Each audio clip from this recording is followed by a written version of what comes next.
Assalamualaikum warahmatullahi wabarakatuh. Marilah kita buka dengan surat Fatihah. Semoga ilmu kita walau sedikit diridhoi oleh Allah, diberikan oleh Allah manfaat. Amin Allahumma amin. Sirri asraril Fatihah.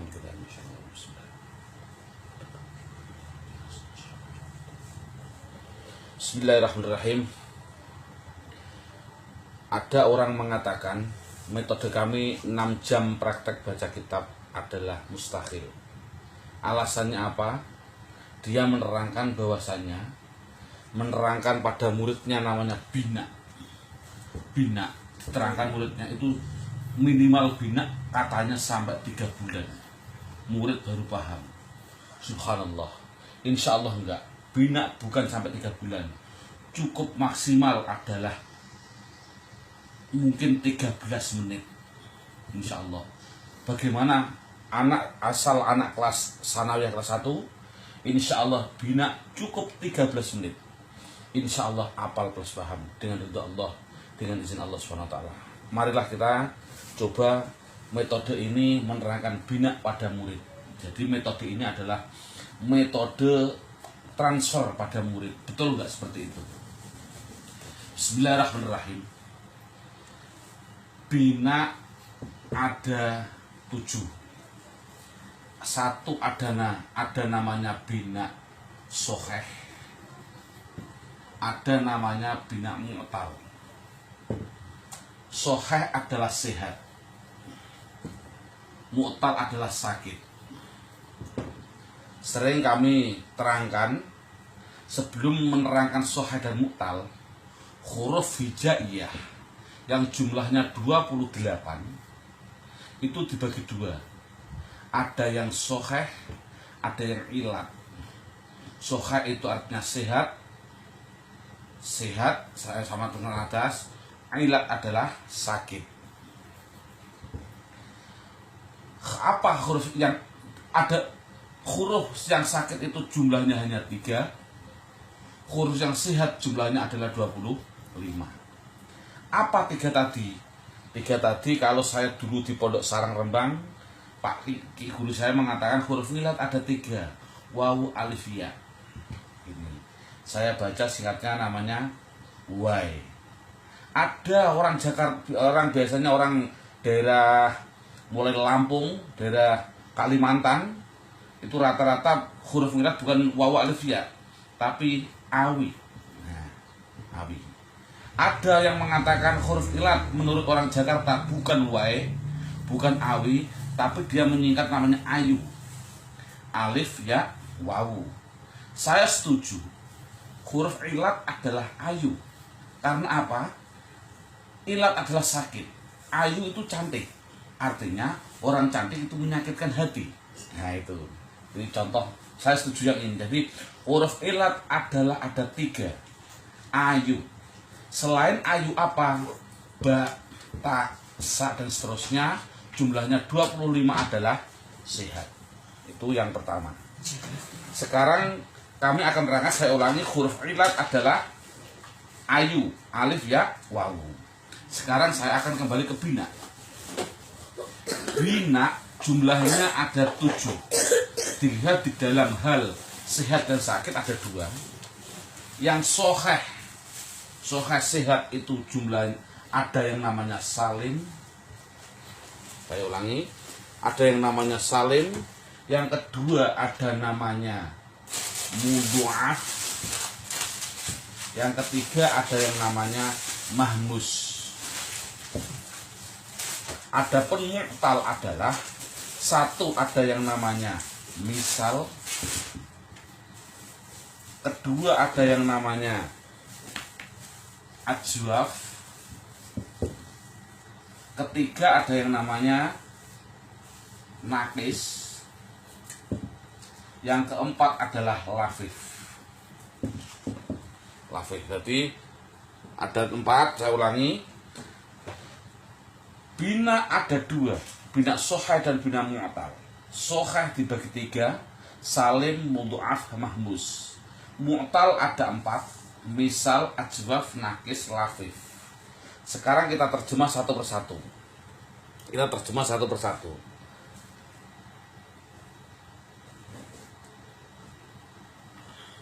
Salim artinya selamat. Mudhoaf artinya double atau double. Mahmus artinya hamzah. Ya terjemah dulu. Mahmus artinya hamzah. Misal artinya sama. Ajwaf itu artinya lubang. Nakis artinya kurang. Salim yang dimaksud salim adalah dia selamat. Saya ulangi, salim adalah selamat dari penyakit. Itu namanya salim. Artinya apa? Bina perlu diketahui. Bina itu adalah cara melihatnya cukup dengan 3 huruf. Contoh fa'ala, fa'ain lam. Jadi saya contohkan, apabila contoh menolong nasoro, melempar romaya. Nah, nun namanya fa fi'il, sod namanya ain fi'il, ro namanya lam fi'il. Ro romaya, ro namanya fa fi'il, ma namanya ain fi'il, ya namanya lam fi'il. Ini cara melihatnya adalah, yang penting ini adalah kata sandinya. Jadi yang dimaksud bina salim adalah ada 3 huruf kata dasar kata kerja. Saya ulangi, kata kerja itu jumlahnya kata-kata saja hanya ada 3. Contoh, ada 3 huruf yang semuanya adalah salim artinya selamat dari penyakit. Ada 3 huruf selamat semua. Contoh, doroba, saya contohkan di sini aja. Doroba memukul sama dengan fa'ala. Artinya fa fi'ilnya berupa dot, ain fi'ilnya berupa ro, lam fi'ilnya berupa ba. Jadi fa-nya juga tidak berupa wa. Tadi saya ulangi, yang dimaksud penyakit tadi apa? Penyakit adalah ayu. Saya ulangi, penyakit adalah ayu. 3. Tidak berupa halif, tidak berupa wawu, tidak berupa ya. Itu namanya salim. Yang dimaksud mudhoaf atau double adalah double sohehnya. Ada huruf soheh yang double. Saya ulangi, huruf soheh yang double. Contoh, madada artinya senang. Maroro lewat. Ini ada dal sama dal sama-sama huruf soheh double 2. Maroro sama-sama double 2. Ya. Mahmus sekarang. Mahmus adalah hamzah. Yang namanya hamzah, saya ulangi tadi, yang namanya pekerjaan mesti dari kata dasar 3 huruf. Hamzahnya kalau di fa namanya mahmus fa. Hamzahnya kalau di ain namanya mahmus ain. Hamzahnya kalau di lam namanya mahmus lam. Contoh, akhoda. Hamzahnya di depan fa fi'il. Namanya akhoda mahmus fa. Sa'ala meminta. Hamzahnya di ain fi'il. Qoro'a. Hamzahnya di lam fi'il. Itu namanya mahmus. Kesimpulannya saya ulangi, salim adalah selamat dari penyakit. Berarti fa fi'ilnya, ain fi'ilnya, lam fi'ilnya tidak ada penyakitnya. Yang dimaksud mudhoaf atau double adalah ada 2 huruf fa'ala, fa'ain, lam. Ada 2 huruf yang sama hidupnya. Contoh tadi, madada, dal sama dal, maroro, ro sama. Makanya di dalam ini sering kami menerangkan, madada itu kata dasar. Nulisnya tapi tidak boleh madada. Nulisnya adalah madda. Bagaimana kok menulisnya madda? Lihat teori kehidupan. Madada apabila ada 2 huruf hidup yang sama-sama. Ini ibaratnya orang hidup, filosof orang hidup. Nah, untuk bilang dari ini, ada dua orang yang sama-sama kaya, padahal saudara kandung, dia itu nanti bertengkar. Nah, untuk bilang mendalik, dia bertengkar karena sama bersaingnya. Akhirnya menurut orang Arab, biasanya yang depan dimatikan dulu. Berarti yang paling tua dimatikan madada. Kalau dal yang pertama dimatikan bunyinya madda. Orang Jawa bilang tega sakitnya, tidak tega matinya. Kalau sudah keadaan mati, dia akan takziah saudaranya. Akhirnya digabung da sama ini digandeng. Cara menulisnya adalah madda. Ini filosof orang hidup naudzubillah dari. Semoga kita nggak punya hati kasut pada saudara. Kesimpulannya pada bina pertama adalah, saya ulangi, salim adalah selamat dari penyakit. Fa'ilnya, ain fi'ilnya, lafadznya selamat dari penyakit. Mudho'af double adalah double huruf sohehnya, dada roro. Mahmus adalah hamzah. Artinya fa fi'il ada hamzah di fa namanya mahmus fa, ada di ain fi'il namanya mahmus ain, di lam fi'il namanya mahmus lam. Itu pertama. Ya, sekarang tak menerangkan yang mu'tal.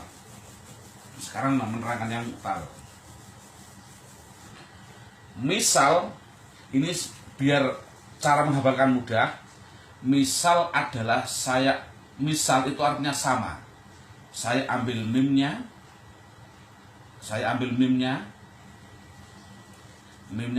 ajwaf saya ambil alifnya, nakis saya ambil nunnya sebagai simbol. Mim, alif, nun.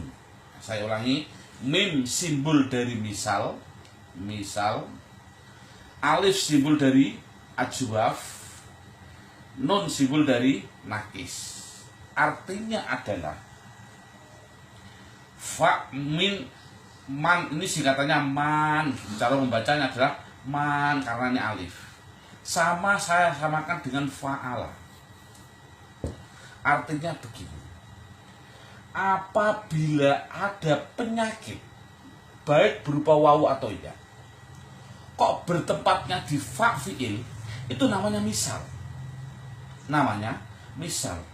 Kalau ada penyakit wawu atau ya bertempat pada ain fi'il, itu namanya ajwaf. Kalau ada penyakit ya atau wawu bertempat pada lam fi'il, itu namanya bina nakis. Saya ulangi, fa'ala apabila ada penyakit wawu atau ya bertempat di fa fi'il, maka namanya bina misal. Bertempat pada ain fi'il namanya bina ajwaf. Bertempat pada lam fi'il namanya bina nakis. Singkatnya apa? Man, gitu. Jadi saya ulangi, andai kata ini pertama, saya bilang man, ada bayangan pertama itu mim di depan namanya fa fi'il penyakit, man di tengah itu namanya ajwaf, namanya ain fi'ilnya penyakit, di lam fi'il nakis di belakang. Contohnya adalah wa'ada, berjanji, artinya ada penyakit berupa wawu, tempatnya di mana? Di fa fi'il. Itu namanya bina misal. Berarti wa'ada adalah bina misal karena penyakitnya di depan. Yasaro, mudah. Ada penyakit di depan, namanya bina yasaro, bina misal karena ada penyakitnya di depan. Kalau penyakitnya di tengah, di ain fi'il, namanya bina ajwaf. Contohnya adalah sowana. Sowana, penyakitnya di tengah. Ini sayaro, berjalan, yaknya penyakitnya di sowana sayaro, namanya bina ajwaf karena penyakitnya di tengah. Kalau penyakitnya di belakang, contoh saroya, membeli. Ada namanya ghozawa, perang. penyakitnya di belakang, itu namanya apa? Ghozawa. Saroya dan Ghozawa itu namanya bina nakis. Karena penyakitnya di dan pertanyaannya, mengapa penyakit kok di belakang dikatakan nakis? Jawab, yang namanya kurang itu harus di belakang. Ada orang bilang kurang kok tidak di belakang, itu namanya korupsi. Contoh, ada tumpuan uang ini ratusan ribu, dihitung dulu kan, 1, 2, 3, 4, terakhir baru dia bilang kurang. Nah, itu taunya kurang adalah di belakang. Kurang kok di depan, namanya korupsi. Nah, dibilang tadi. Jadi kurang adalah di belakang. Selanjutnya, mengapa penyakit di tengah dikatakan lubang?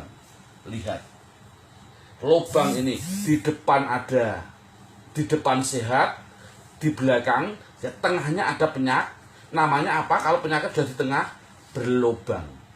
Nah ini, maka mengapa yang di depan, penyakit di depan dikatakan misal sama? Artinya adalah semua tulisan Arab selagi dia penyakitnya di depan dikatakan misal, karena misal tentang sama dengan siapa? Sama dengan huruf sehat, artinya berharokat. Jadi kalau ada penyakit kok di depan mesti diharokati. Ini wa ada diharokati, ya saroh diharokati. Coba kalau di tengah dan belakang, tidak mungkin. Sowana tidak boleh dijadikan sowana, harokatnya harus mati. Sowana menjadi sona, ganti alif. Mengapa besok saya roh diganti alif, bunyinya saro diganti alif? Tidak boleh penyakit di tengah dikaro, di belakang juga sama. Saroya nggak boleh diharokati, saro. Ghozawa tidak boleh diharokati, ghoza, dan seterusnya. Nanti jangan ganti apa. Pokoknya penyakit di belakang tidak boleh diharokati atau di tengah. Boleh diharokati apabila di depan, makanya dikatakan misal. Yang terakhir adalah namanya bina lafif. Saya ulangi, namanya bina lafif. Lafif itu adalah, saya keliling Nusantara, yang namanya lafif itu sama dengan saya bilang namanya lapis. Lapis adalah sama Nusantara sama, subhanallah, saya kagum. Apa artinya? Makanan yang bertumpuk-tumpuk. Nah, ada merah, ada coklat, ada terserah, kadang ada putih. Yang bertumpuk-tumpuk itu namanya roti lapis. Nah, lapis artinya bertumpuk-tumpuk. Jadi lafif adalah ada penyakit bertumpuk-tumpuk.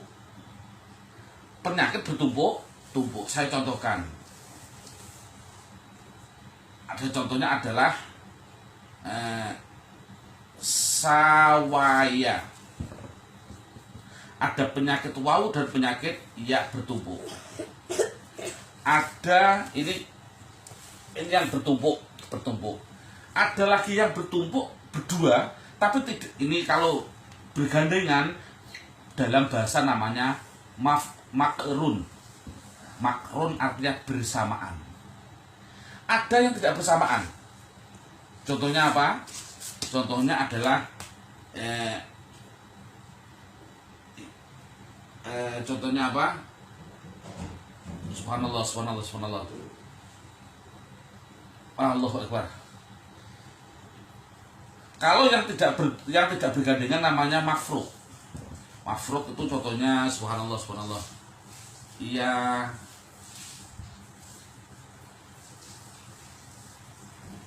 Subhanallah, sekali lagi mohon maaf saya lupa. Subhanallah, belum persiapan. Dalam buku saya saya lihatkan ini. Nah, bina. Oh, ini ada namanya bina, fi'il bina. Yang mafrud saya contohkan di sini biar jelas sama. Nah, makrun contohnya, mafrud contohnya apa ini? Wakoya. Nah, ini wakoya. Ada tulisan Arab wakoya artinya menjaga. Ada penyakit wawu dan ya, satu kalimat, tapi tidak bergandengan, namanya mafrud, pisah. Ini namanya gandeng. bersamaan. Walhasil baik mafruq makrun tidak penting, yang penting adalah di mana ada satu kalimat penyakitnya double, itulah namanya lapis atau lafif. Waw dan ya double lapis namanya lafif. Jadi kesimpulannya adalah, saya ulangi, bina ada 7. Saya ulangi, mohon maaf, ayo kita hafalkan. Saya bilang 13 menit insya Allah hafal. Kita ulangi, bina ada 7. Satu adalah salim double hamzah man lapis. Ini, saya ulangi, salim double hamzah man singkatan dari misal alif ajwaf nakis lapis. Dah, insya Allah hafal. Kami ulangi, bina ada 7, sebutkan, yaitu salim double hamzah man lapis. Demikian, semoga betul-betul manfaat. Ini namanya teori transfer. Semoga Allah meridhoi ilmu kita. Amin Allahumma amin. Assalamualaikum warahmatullahi wabarakatuh.